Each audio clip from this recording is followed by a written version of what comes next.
Hello everyone, स्वागत है आपका अपने यूट्यूब चैनल एग्ज़ाम सोल्स में। आज की इस वीडियो में हम नदियों से रिलेटेड जो क्वेश्चन सॉल्व करें उसका आज हम तीसरा पार्ट सॉल्व करेंगे। आज की इस वीडियो में हम बहुत सारे इंपॉर्टेंट क्वेश्चन सॉल्व करेंगे। चैनल पे जो भी नए हो चैनल को सब्सक्राइब करके बेल आइकन प्रेस कर लें, जिससे आने वाली हर नोटिफिकेशन सबसे पहले आप तक पहुँचे। और हमने जैसा कि आपको हम बार बार बोल रहे हैं कि अगर आपको किसी भी क्वेश्चन में कोई भी डाउट हो रहा है, कोई भी प्रॉब्लम हो रहा है, कोई भी कन्फ्यूज़न है किसी भी क्वेश्चन को लेके, तो आप कमेंट सेक्शन में ज़रूर बताएं, जिससे आपकी प्रॉब्लम को सॉर्ट आउट किया जा सके। आइए क्वेश्चन की तरफ देखते हैं।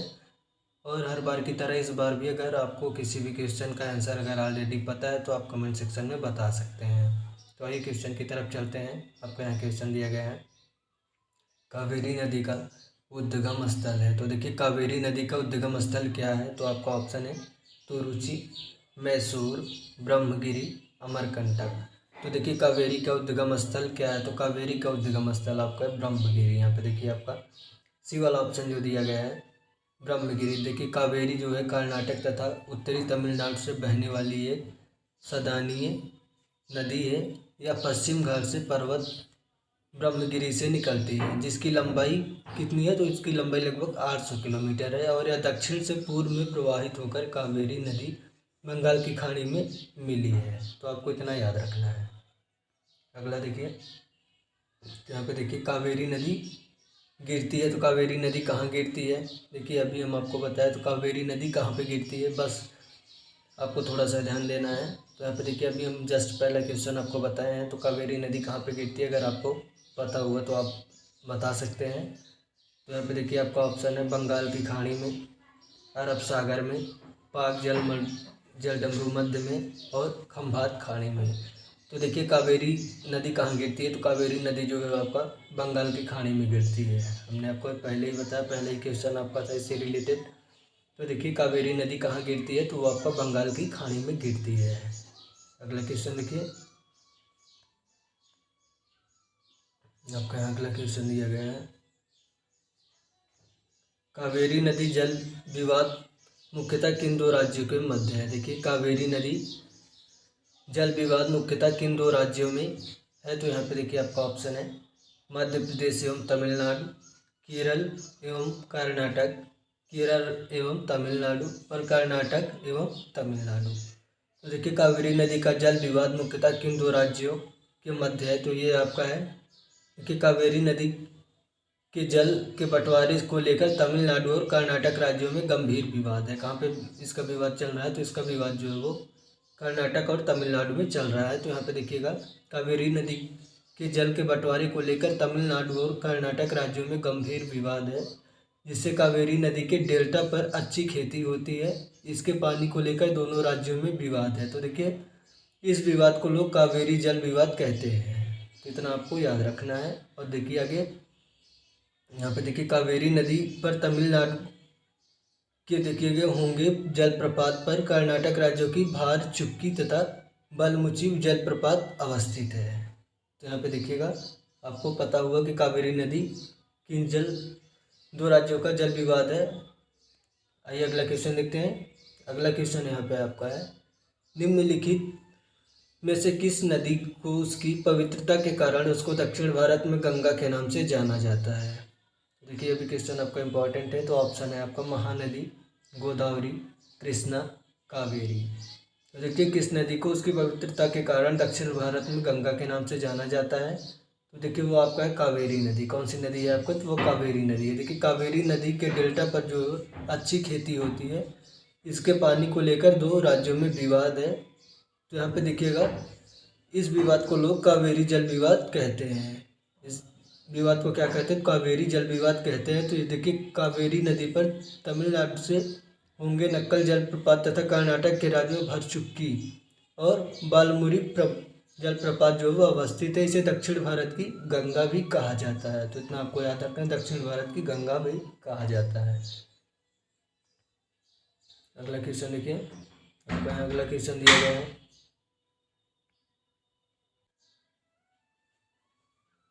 तो यहाँ पे देखिएगा आपका अगला क्वेश्चन दिया गया है, कृष्णा नदी का जल उद्गम स्थल किसके समीप है। तो यहाँ पे देखिए आपको बताना है कृष्णा नदी का उद्गम स्थल किसके समीप है।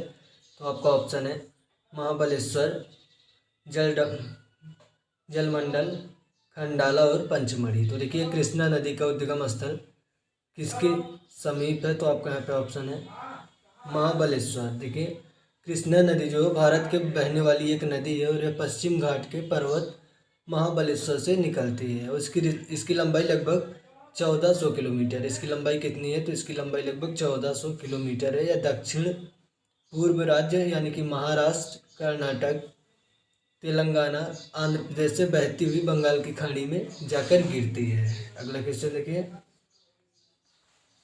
यहाँ पे आपको अगला क्वेश्चन दिया गया पंचगंगा तथा दूध गंगा।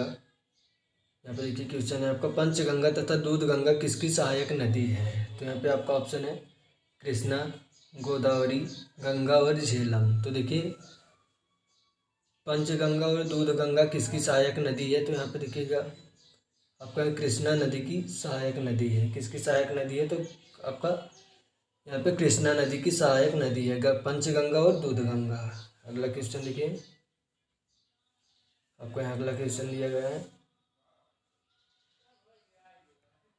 निम्नलिखित में से कौन सी दो नदियाँ अमरकंटक में उद्गमित हैं? यहाँ पे देखिएगा निम्नलिखित में से कौन सी दो नदियाँ अमरकंटक में उद्गमित हैं? तो आपका ऑप्शन है तापी एवं नर्मदा, नर्मदा एवं सोन, सोन एवं बेतवा, चंबल एवं बेतवा। तो देखिएगा कौन सी नदी दो नदियाँ अमरकंटक में उद्गमित हैं? तो देखिए नर्मदा और सोन नदियाँ जो अमरकंटक में उद्गमित हैं। कौन सी है? नर्मदा एवं सोन। यहाँ पे देखिएगा नर्मदा एवं सोन आपका कहाँ है? तो यहाँ पे देखिए नर्मदा एवं सोन आपका बी वाला ऑप्शन है। नर्मदा एवं सोन जो है वो आपका अमरकंटक में उद्गमित है। अमरकंटक भारत के मध्य प्रदेश के अनूपपुर जिले में स्थित है। कहाँ पे स्थित है? तो अनूपपुर जिले में, मध्य प्रदेश के अनूपपुर जिले में स्थित है। यह अमरकंटक नदी और सोन नदी की ओर से जोहिला नदी में उद्गम स्थान है। इसका कहाँ पे है? तो जोनेम नदी में उद्गम स्थान है। अगला क्वेश्चन देखिए, यहाँ पे देखिए अगला है दामोदर नदी निकलती है। तो देखिए दामोदर नदी कहाँ से निकलती है? तो यहाँ पे आपका ऑप्शन है तिब्बत से, नागपुर पठार से, नैनीताल के पास से और सोमेश्वर पहाड़ी से। तो देखिए दामोदर नदी जो झारखंड के छोटा नागपुर क्षेत्र से निकलकर पश्चिम बंगाल में पहुँचती है। तो कहाँ से निकलती है? तो छोटा नागपुर पठार। ये कहाँ पे है? तो ये आपका झारखंड में है। देखिए छोटा नागपुर पठार कहाँ है? तो छोटा नागपुर पठार आपका झारखंड में है। तो कहाँ से निकलती है दामोदर नदी? तो दामोदर नदी जो है आपका झारखंड के छोटा नागपुर क्षेत्र से निकलकर पश्चिम बंगाल में पहुँचती हुई हुगली नदी के समुद्र से गिरने के कारण यह जो है पूर्व उससे गिरती है और इसकी कुल लंबाई लगभग 668 मील है। कितनी है? 668 मील है। तो इस नदी में लगभग 2500 वर्ग मीटर क्षेत्र है। इस नदी का कितना क्षेत्रफल है? तो इसका लगभग क्षेत्रफल 2500 वर्ग मील है। अगला क्वेश्चन देखिए, आपको यहाँ अगला क्वेश्चन दिया गया है निम्नलिखित में से कौन सी भूबंधित नदी है? यहाँ पे देखिए आपको बताना है भूबंधित नदी कौन सी है। तो यहाँ पे देखिएगा आपका ऑप्शन है तापी, कृष्णा, लूनी, नर्मदा। तो देखिए निम्नलिखित में से कौन सी भूमि बंधित नदी है? तो यहाँ पे देखिए लूनी नदी जो है आपकी, लूनी नदी भारत की एकमात्र जो अंतर्वाही नदी है। यह नदी जो है यहाँ पे देखिए अरावली पर्वत से निकलकर अन्ना सागर से उत्पन्न होकर दक्षिण से पश्चिम की ओर प्रवाहित होते हुए कक्ष के रन में जाकर मिलती है। यहाँ पे देखिए भूबंधित नदी कौन सी है? तो वो है आपका लूनी नदी। यहाँ पे आपका सी वाला ऑप्शन जो है वो राइट होगा। अगला क्वेश्चन है आपका, यहाँ पे आपका अगला क्वेश्चन दिया गया है भारत की सबसे बड़ी प्रवाह नदी। तो देखिए भारत की सबसे बड़ी प्रवाह नदी कौन सी है? तो आपको ज़्यादातर लोगों को पता भी होगा, ये क्वेश्चन इम्पॉर्टेंट भी है, आप लोगों को पता होगा। देखिए महानदी, गोदावरी, गंगा और नर्मदा। तो सबसे बड़ी प्रवाह नदी कौन सी है? तो देखिए गंगा जो है भारत की सबसे बड़ी प्रवाह नदी है। गंगा क्या है? तो गंगा जो है आपकी भारत की सबसे बड़ी प्रवाह नदी है और यह भारत और बांग्लादेश से में कुल मिलाकर 2525 किलोमीटर की दूरी तय करती हुई उत्तराखंड के हिमालय से लेकर बंगाल की खाड़ी की सुंदरवन तक विशाल भूभाग को सींचती हैं। तो यहाँ पे देखिएगा ये आपका गंगा जो है वो भारत की सबसे बड़ी प्रवाह नदी है। अगला क्वेश्चन देखिए, आपको यहाँ अगला क्वेश्चन दिया गया है विश्व का बृहत्तम डेल्टा निर्मित होता है। तो देखिए विश्व का बृहत्तम डेल्टा कहाँ निर्मित होता है, तो यहाँ पे देखिए आपका ऑप्शन है गंगा एवं ब्रह्मपुत्र द्वारा, मिसिसिपी मिसौरी द्वारा, यांगसी कियांग द्वारा, हांगो द्वारा। तो यहाँ पे देखिए विश्व का बृहत्तम डेल्टा कहाँ निर्मित होता है, तो विश्व का बृहत्तम डेल्टा जो है वो आपका गंगा तथा ब्रह्मपुत्र के द्वारा होता है। देखिए गंगा ब्रह्मपुत्र का डेल्टाई भाग जो है वो पश्चिम बंगाल तथा बांग्लादेश में विस्तृत है। तो देखिए गंगा जो है डेल्टा में विश्व में सबसे बड़ा डेल्टा बनाती, लगभग 7,000, यहाँ पे देखिएगा 75,000 वर्ग किलोमीटर बनाती है। ये कहाँ कितना बनाती है, तो गंगा जो है 75,000 किलोमीटर डेल्टा बनाती है। यह मैदान हिमालय से निकलने वाली गंगा तथा उसकी सहायक नदियों जैसे यमुना, गोमती, घाघरा, गंडक तथा कोसी नदी की निक्षेप के द्वारा बनाया जाता है। अगला क्वेश्चन देखिए, अगला क्वेश्चन है यहाँ पे आपका, बिहार से बहने वाली नदियों के किसके उद्गम अमरकंटक हैं। बिहार में बहने वाली नदियों के किसके उद्गम अमरकंटक हैं, तो ऑप्शन है कोयला, सोन, पुनपुन, कौरी। तो देखिए बिहार से बहने वाली नदियों किसका उद्गम अमरकंटक है, तो यहाँ पे देखिएगा सोन नदी का उद्गम स्थल है। किसका है, तो सोन नदी का। देखिए बिहार से बहने वाली नदियों में सोन नदी का उद्गम स्थल जो अमरकंटक है, और सोन नदी भारत के मध्य भाग से बहने वाली एक नदी है। यह यमुना के बाद यह गंगा नदी को दक्षिण के उप नदियों में सबसे बड़ी है, और यह मध्य प्रदेश के अनूपपुर जिले से अमरकंटक के पास उत्पन्न होती है। अगला क्वेश्चन देखिए, आपका अगला क्वेश्चन दिया गया है, मानस किस नदी की उपनदी है। यहाँ पे देखिए मानस किस नदी की उपनदी है, तो आपका ऑप्शन है गोदावरी, महानदी, कृष्णा और ब्रह्मपुत्र। तो देखिए मानस किस नदी की उपनदी है, तो यहाँ पे देखिए मानस जो ब्रह्मपुत्र नदी की क्या है, तो उपनदी है। मानस नदी देखिए दक्षिणी भूटान तथा भारत के बीच हिमालयी तलहटी से एक नदी है, और इसका नाम हिंदू पौराणिक कथाओं में सांप भगवान यानी कि मनसा के नाम से रखा गया था, और यह भूटान की सबसे बड़ी नदी प्रणाली है, और इसकी 4 प्रमुख नदी प्रणाली में से एक है, या अन्य में से देखिए यहाँ पे कई सारी इसकी नदियाँ हैं। तो ये आपकी मानस नदी जो उपनदी ब्रह्मपुत्र की है। अगला क्वेश्चन देखिए, आपको यहाँ अगला क्वेश्चन दिया गया है,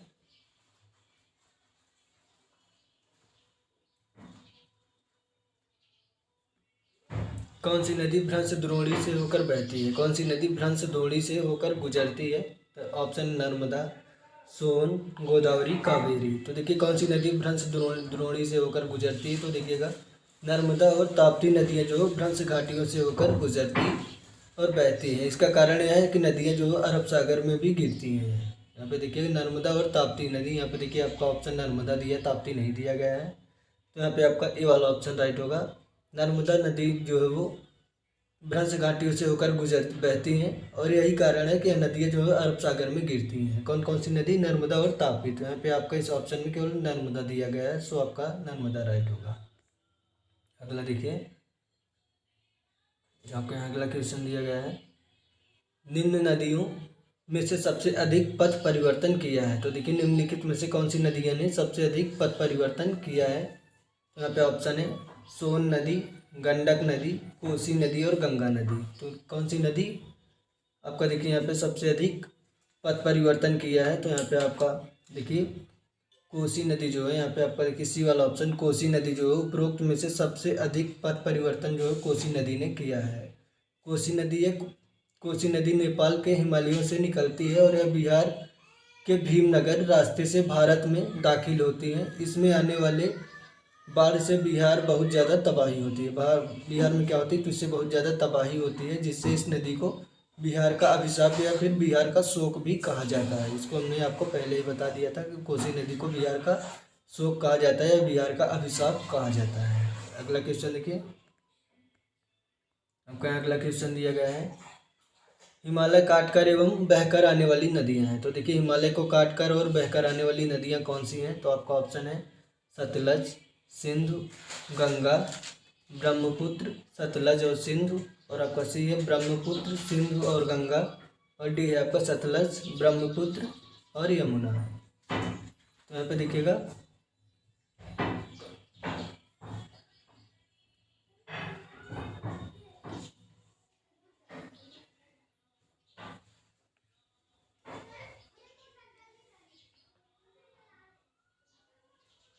तो आपको यहाँ पे देखिए डी वाला दिया गया गंगा नदी।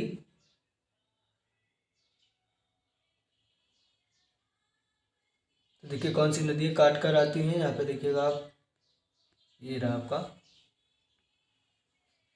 पहला ऑप्शन है आपका सतलज, सिंधु, गंगा, और बी ब्रह्मपुत्र, सतलज और सिंधु, सी है ब्रह्मपुत्र, सिंधु और गंगा, और आपका डी दिया गया है सतलज, ब्रह्मपुत्र और यमुना।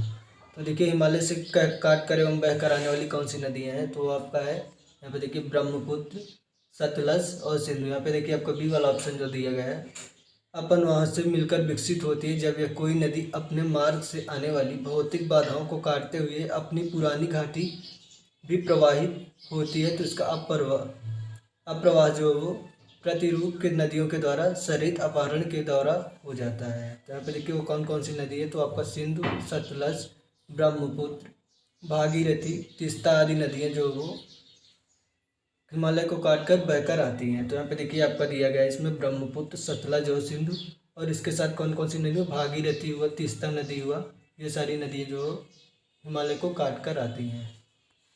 अगला क्वेश्चन देखें, आपका यहाँ अगला क्वेश्चन दिया गया है, प्रायद्वीपीय भारत की सबसे बड़ी नदी कौन सी है? प्रायद्वीपीय भारत की सबसे बड़ी नदी कौन सी है? तो यहाँ पे देखिएगा आपका ऑप्शन दिया गया है नर्मदा, गोदावरी, महानदी और कावेरी। तो देखिए प्रायद्वीपीय नदी में सब काटकर प्रायद्वीपीय भारत की सबसे बड़ी नदी कौन सी है, तो आपका यहाँ पे देखिएगा गोदावरी नदी जो प्रायद्वीपीय नदी का सबसे बड़ी नदी है। गोदावरी दक्षिण भारत की एक प्रमुख नदी है और यह नदी जो दूसरी प्रायद्वीपीय नदियों में से सबसे बड़ी नदी है और इसे दक्षिण गंगा भी कहा जाता है, और इसकी उत्पत्ति जो पश्चिम घाट के त्र्यंबक पहाड़ी से हुई है। तो यहाँ पे देखिए आपका बी वाला ऑप्शन राइट होगा। अगला क्वेश्चन, यहाँ पे आपका अगला क्वेश्चन दिया गया है, निम्नलिखित में से वह कौन सी नदी है जिसका उद्गम भारतीय क्षेत्र में नहीं है? वह कौन सी नदी है जिसका उद्गम भारतीय क्षेत्र में नहीं है? तो आपका ऑप्शन है गोदावरी, झेलम, रावी और घाघरा। तो देखिए घाघरा नदी, यहाँ पे देखिए घाघरा नदी जो है वो घाघरा एवं इसका नाम है घाघरा बोला जाता है, कहीं कहीं गोगरा या करनाली बोला जाता है इस नदी को। तो देखिए उत्तरी भारत से बहने वाली यह नदी है और यह नदी जो गंगा की प्रमुख सहायक नदी है और यह दक्षिण से तिब्बत के ऊंचे पर्वत शिखरों से निकलती है जहां इसका नाम कड़ाली पड़ता है, कड़ाली पड़ जाता है। तो यहाँ पे देखिए आपका डी वाला ऑप्शन राइट होगा। अगला क्वेश्चन है आपका यहाँ पे, निम्नलिखित में से वह नदी कौन सी है जिसका उद्गम क्षेत्र भारत में नहीं है? वह कौन सी नदी है जिसका उद्गम क्षेत्र भारत में नहीं है? तो यहाँ पे आपका ऑप्शन है सतलज, रावी, चेनाब, ब्यास। तो देखिए वो कौन सी नदी है जिसका उद्गम स्थान भारत में नहीं है? तो वह है आपका सतलज। यहाँ पे देखिए सतलज का उद्गम स्थान भारत में नहीं है। देखिए सतलज नदी जो दक्षिण पश्चिम से तिब्बत के समुद्र के तट पर लगभग 4600 मीटर की ऊंचाई पर इसका उद्गम मानसरोवर के निकट राक्षस ताल में स्थित है। तो यहाँ पे इसका स्थानीय लोनचेन जो वो खम्बात है। तो यहाँ पे देखिएगा निम्नलिखित में से कौन सी नदी उद्गम स्थान भारत में नहीं है? तो वह है आपका यहाँ पे सतलज नदी। ये वाला ऑप्शन यहाँ पे आपका राइट होगा। अगला क्वेश्चन देखते हैं, आपका यहाँ अगला क्वेश्चन दिया गया है, निम्नलिखित में से वह कौन सी नदी है, कौन सी नदी कृष्णा नदी की सहायक नदी नहीं है? देखिए वो कौन सी नदी जो कृष्णा नदी की सहायक नदी नहीं है? तो यहाँ पे देखिए आपका ऑप्शन दिया गया है तुंगभद्र, मालप्रभा, घाटप्रभा और अमरावती। तो देखिए कौन सी नदी कृष्णा नदी की सहायक नदी नहीं है? तो है आपका अमरावती। यहाँ पे आपका डी वाला ऑप्शन जो दिया गया, अमरावती जो है वो कृष्णा नदी की सहायक नदी नहीं है। देखिए अमरावती नदी जो भारत के तमिलनाडु राज्य में बहने वाली एक नदी है और यह कावेरी नदी की भी एक उपनदी है। तो देखिए कृष्णा जो भारत में बहने वाली एक नदी है और यह पश्चिम घाट से पर्वत महाबलेश्वर से निकलती है और इसकी लंबाई लगभग 1288 किलोमीटर है और यह दक्षिण से पूर्व एवं महाराष्ट्र, कर्नाटक, तेलंगाना, आंध्र प्रदेश, से बहती हुई बंगाल की खाड़ी में जाकर गिरती है। तो यहाँ पे देखिएगा कृष्णा नदी की सहायक नदी जो है अमरावती नहीं है। सो आज का यह वीडियो हमारा कंप्लीट हुआ। और किसी भी क्वेश्चन में आपको कोई भी कंफ्यूजन या फिर कोई भी डाउट हो रहा है, कोई भी प्रॉब्लम हो रही है, कोई भी मिस्टेक वर्ड हो रहा है, तो आप कमेंट सेक्शन में बता सकते हैं, जिससे प्रॉब्लम को सॉर्ट आउट किया जा सके। और वीडियो अगर आपके लिए यूज़फुल हो रहा है तो वीडियो को शेयर करना बिल्कुल ना भूलें। सो मिलते हैं नेक्स्ट वीडियो में।